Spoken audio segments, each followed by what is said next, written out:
வணக்கம். நீங்கள் இணைந்திருப்பது உதயன் வலையொலியின் இரவு நேர பிரதான செய்திகளுடன். செய்தி ஆசிரியர் திலீப் அமுதன். செய்திகளுடன் இணைந்திருக்கும் நான் லிஷா தரணீஸ்வரன். முதலில் தலைப்புச் செய்திகள். 14 வயது மாணவியை கர்ப்பமாக்கியவர் முல்லைத்தீவில் கைது. 6 வயது மகனை தலைகீழாக தொங்கவிட்டு தாக்கிய தாய் கைது. போதனா மருத்துவமனையை கோயிலாக பாருங்கள் என்கிறார் பணிப்பாளர். வடக்கின் அபிவிருத்திக்கு உதவ கனடா தயார். வைப்பகங்களை உடைத்து திருடி கசினோ ஆட்டம். கூறிய ஆயுதத்தால் கொல்லப்பட்ட பெண் இறப்பு. மைத்திரிக்கு விதிக்கப்பட்ட தடை மேலும் நீடிப்பு. பாதுகாப்பு பல்கலைக்கழக விரிவுரையாளர் கைதாகி விடுவிப்பு. T20 உலகக்கிண்ண தொடருக்கு IS அச்சுறுத்தல். தொடர்பான விரிவான செய்திகள். முல்லைத்தீவு கேப்பா பிளவில் உணவகம் நடத்தும் 55 வயதுடைய ஒருவரால் 14 வயது பாடசாலை மாணவி பாலியல் வன்புணர்வுக்கு உட்படுத்தப்பட்டு கர்ப்பம் தரித்துள்ள சம்பவம் இடம்பெற்றுள்ளது. சம்பவத்துடன் தொடர்புடைய உணவக உரிமையாளர் கைது செய்யப்பட்டு விளக்கமறியலில் வைக்கப்பட்டுள்ளார். மாணவியின் உடலில் திடீரென ஏற்பட்ட மாற்றத்தை அவதானித்த பெற்றோர் முல்லைத்தீவு மாவட்ட மருத்துவமனைக்கு அழைத்து சென்று பரிசோதனைக்கு உட்படுத்தியதில் சிறுமி 3 மாத கர்ப்பமாக இருந்தமை தெரிய வந்துள்ளது. இது தொடர்பில் போலீசாருக்கு தெரியப்படுத்தப்பட்டதை தொடர்ந்து விசாரணை மேற்கொண்ட முள்ளியவளி போலீசார் சந்தேக நபரை கைது செய்து நீதிமன்றில் முற்படுத்தினர். அவரை எதிர்வரும் 6ஆம் தேதி வரையில் விளக்கமறியலில் வைக்க உத்தரவிடப்பட்டுள்ளது. மட்டக்களப்பு ஏறாவூர் சாதா கிராமத்தில் 6 வயது மகனை தலைகீழாக கட்டி தொங்கவிட்டு தடியால் தாயார் தாக்கியதாக தெரிவித்து போலீசில் முறைப்பாடு செய்யப்பட்டுள்ளது.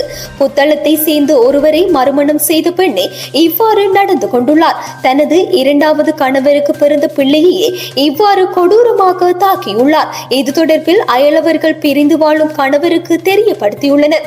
அதையடுத்து அவர் ஏறாவூருக்கு வந்து தனது பிள்ளையை தன்னுடன் அனுப்பி வைக்குமாறு கோரியுள்ளார். ஆனால் பெண் மறுத்து வாக்குவாதத்தில் ஈடுபட்டுள்ளார். இதேவேளை அந்த பெண்ணின் அலைபேசியை சோதனையிட்ட போது மகனை தலைகீழாக கட்டி தொங்கவிட்டு அடித்ததை காணொலி பதிவு எடுத்துள்ளமை தெரிய வந்துள்ளது. இந்த காணொலியை ஏறாவூர் போலீசாரிடம் தந்தையார் காண்பித்துள்ளார். இதனையடுத்து போலீசார் அந்த பெண்ணை கைது செய்துள்ளனர். யாழ் போதனா மருத்துவமனையின் விபத்து மற்றும் அவசர சிகிச்சை பிரிவின் 5ஆம் ஆண்டு நிறைவு நிகழ்வுகள் மருத்துவமனையில் இன்று இடம்பெற்றது. இந்நிகழ்வில் வடமாகாண ஆளுநர் PSM சார்ல்ஸ், வடபிராந்திய சுகாதார சேவைகள் பணிப்பாளர் சமன் பத்திரன, ஜாழ் மாவட்ட மேலதிக மாவட்ட செயலர் மா பிரதீபன், ஜாழ்ப்பாண போதனா மருத்துவமனை பணிப்பாளர் சத்தியமூர்த்தி, மருத்துவ நிபுணர்கள், தாதிய பயிற்சி கல்லூரி அதிபர் மற்றும் தாதியர்கள் என பலர் கலந்து கொண்டிருந்தனர்.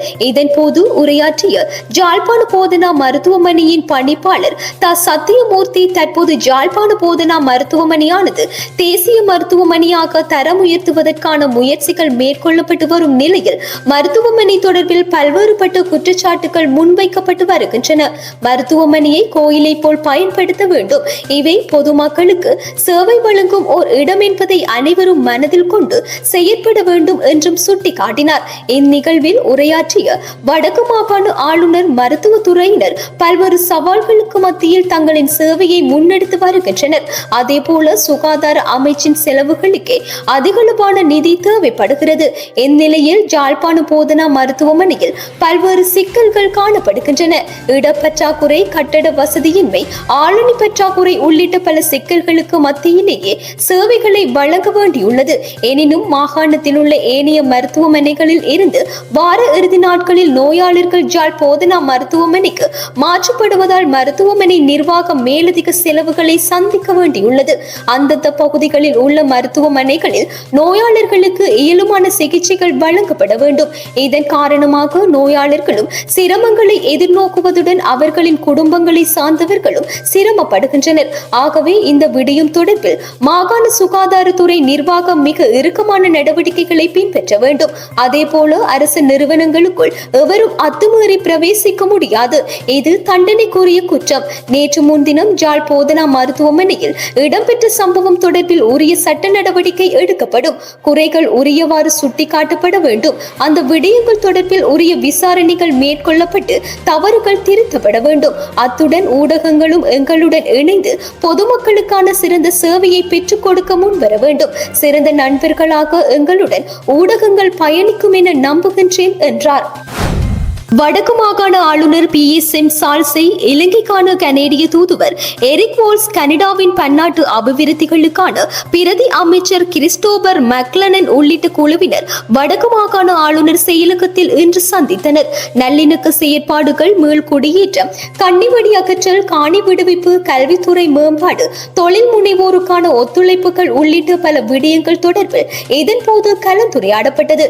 கல்வி முறையில் மாற்றங்கள் ஏற்படுத்த வேண்டும் என தெரிவித்த ஆளுநர் அதற்கான மாதிரி செயற்பாடுகளை முன்னெடுக்க திட்டமிட்டுள்ளதாகவும் கூறினர். அரசு தலைவர் கடந்த வாரம் வடக்குக்கு பயணம் மேற்கொண்ட போது மருத்துவமனைகளுக்கான புதிய பிரிவுகளை திறந்து வைத்ததுடன் பட்டதாரிகளுக்கான ஆசிரியர் நியமனங்களையும் மக்களுக்கான காணி உறுதிகளையும் வழங்கி வைத்தார். இதனூடாக வடக்கு மாகாண மக்களுக்கு சிறந்த கல்வி மற்றும் சுகாதார சேவை மேலும் உறுதி செய்யப்பட்டுள்ளதாக வடக்கு மாகாண ஆளுநர் தெரிவித்தார். காணி உறுதிகளை வழங்கியமையால் சிறு மற்றும் நடுத்தர தொழில் முயற்சியாளர்களுக்கும் பெண் தலைமைத்துவ குடும்பங்களுக்கும் அதிக நன்மைகள் கிட்டும் என தெரிவித்த ஆளுநர், தொழில் முயற்சியாளர்களுக்கான தொழில்நுட்ப ஒத்துழைப்புகளும் கடன் வசதிகளும் தேவைப்படுவதாக கூறினார். இந்த விடயங்களை கேட்டறிந்து கனேடிய தூதுக்குழுவினர் வடக்கு மாகாணத்தின் அபிவிருத்திக்கு தேவையான ஒத்துழைப்புகளை பெற்றுக் கொடுக்க தாம் தயாராக உள்ளதாக தெரிவித்தனர். இரு கூட்டுறவு கிராமிய வைப்பகங்களை உடைத்து பல கோடி ரூபாய் பெறுமதியான தங்க ஆபரணங்கள் மற்றும் பணம் ஆகியன திருடப்பட்ட சம்பவம் தொடர்பில் குற்றப்புலனாய்வு பிரிவினருக்கு கிடைத்த தகவலின் அடிப்படையில் சந்தேக நபர் ஒருவர் நேற்று கைது செய்யப்பட்டுள்ளார். வெண்ணப்புவ அங்கம்பிட்டியவில் உள்ள கூட்டுறவு கிராமிய வைப்பகத்தில் 6 கோடி ரூபாய் பெறுமதியான தங்க ஆபரணங்கள் மற்றும் பணத்தையும் ஜா எல கனுவான பிரதேசத்தில் உள்ள கூட்டுறவு கிராமிய வைப்பகத்தில் இருந்து 2 கோடி ரூபாய் பெறுமதியுடைய தங்க ஆபரணங்கள் மற்றும் பணத்தையும் சந்தேக நபர் திருடியுள்ளார். கைது செய்யப்பட்டவர் பெலியந்தலை மடபாத்தை சேர்ந்த 30 வயதுடையவர் எனவும் கசினோ விளையாட்டுக்கு அடிமையாகியுள்ள நிலையில் திருட்டு குற்றச் செயல்களில் ஈடுபடுவதாகவும் விசாரணையில் தெரிய வந்துள்ளதாக போலீசார் தெரிவித்துள்ளனர். 2 வைப்பகங்களிலும் திருடப்பட்ட தங்க ஆபரணங்களை விற்பனை செய்து கிடைத்த பணத்தில் களியாட்டு விடுதிகளுக்கு சென்று கசினோ விளையாடியதாக சந்தேக நபர் போலீசாரிடம் தெரிவித்துள்ளார். திருடிய பணத்தில் வெண்ணப்புவில் உள்ள நபரிடம் இருந்து மகளுந்தையும் வாங்கியுள்ளதாகவும் விசாரணைகளில் தெரிய வந்துள்ளதாக போலீசார் தெரிவித்துள்ளனர். கொழும்பு பாதுக்கை வட்டருக்கு பிரதேசத்தில் உள்ள வீடொன்றுக்குள் கூரிய ஆயுதத்தால் தாக்கப்பட்டு 65 வயதுடைய பெண்ணொருவர் இன்று அதிகாலை கொலை செய்யப்பட்டுள்ளதாக மீகொட போலீசார் தெரிவித்தனர். இவர் தனது தனிப்பட்ட தேவை காரணமாக வீட்டுக்கு முன்னால் உள்ள அறையொன்றுக்கு சென்ற போது அங்கு விரைந்த சந்தேக நபர் ஒருவர் கூரிய ஆயுதத்தால் தாக்கி கொலை செய்துள்ளதாக போலீசார் தெரிவித்தனர். காயமடைந்தவர் பாதுக்கை மருத்துவமனையில் சேர்க்கப்பட்டு கோமாகமை ஆதார மருத்துவமனைக்கு மாற்றப்பட்ட பின்னர் உயிரிழந்துள்ள போலீசார் தெரிவித்தனர். ஸ்ரீலங்கா சுதந்திர கட்சியின் தலைவராக முன்னாள் அரசு தலைவர் மைத்ரிபால சிறிசேன செயற்படுவதை தடுக்க விதிக்கப்பட்ட தடையை மேலும் நீடித்து கொழும்பு மாவட்ட நீதிமன்றம் உத்தரவிட்டுள்ளது. அடுத்த மாதம் 12ஆம் தேதி வரை தடையை நீடித்து கொழும்பு மாவட்ட நீதிமன்றம் உத்தரவிட்டுள்ளது.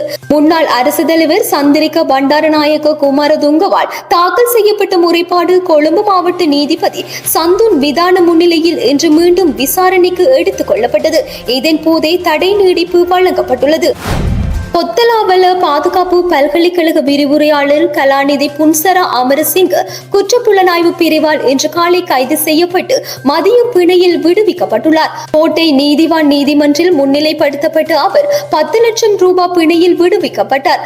ISIS அமைப்புடன் தொடர்புடையவர்கள் என சந்தேகிக்கப்படும் இந்தியாவில் கைது செய்யப்பட்ட 4 இலங்கையர்கள் தொடர்பில் பொய்யான அறிக்கையை ஊடகங்களில் வழங்கிய குற்றச்சாட்டில் அவர் இன்று காலை கைது செய்யப்பட்டமை குறிப்பிடத்தக்கது. நியூயார்க்கில் குருதி சிந்துவது தொடர்பான சுவரொட்டி வெளியிடப்பட்டதை தொடர்ந்து 2024 உலகக்கிண்ண T20 கிரிக்கெட் தொடரின் போது பயங்கரவாத தாக்குதல்கள் நடக்குமா என்ற அச்சம் எழுந்துள்ளது. ISIS அமைப்புக்கு ஆதரவாக ஒட்டப்பட்டுள்ள சுவரொட்டியில் ஒரு முகமூடி அணிந்த மனிதன் தோளில் துப்பாக்கியுடன் இருப்பதை காட்டுகிறது. மேலும் சுவரொட்டியில் மைதானத்தின் மீது பறக்கும் ட்ரோன்களின் படங்கள் மற்றும் டைனமைட் குச்சியுடன் கூடிய கடிகாரம் ஆகியவை உள்ளடக்கப்பட்டுள்ளன. நீங்கள் ஆட்டத்துக்காக காத்திருங்கள், நாங்கள் உங்களுக்காக காத்திருக்கிறோம் என அந்த சுவரொட்டியில் குருதியால் எழுதப்பட்டுள்ளதை போன்று குறிப்பிடப்பட்டுள்ளது. அடுத்த மாதம் 9ஆம் தேதி இந்தியா பாகிஸ்தான் அணிகள் மோதும் ஆட்டம் இடம்பெற உள்ளது. அதை குறித்தே இந்த சுவரொட்டியில் தீவிரவாத தாக்குதல் எச்சரிக்கை விடுக்கப்பட்டிருக்கின்றது. எனினும் இந்த சுவரொட்டி அச்சத்தை தூண்டவில்லை என்று அமெரிக்க பாதுகாப்பு அதிகாரிகள் தெரிவித்துள்ளனர். இத்துடன் இரவு நேர பிரதான செய்திகள் நிறைவடைகின்றன. தொடர்ந்தும் நாளை காலை நேர செய்தி சுருக்கத்துடன் இணைந்திருங்கள்.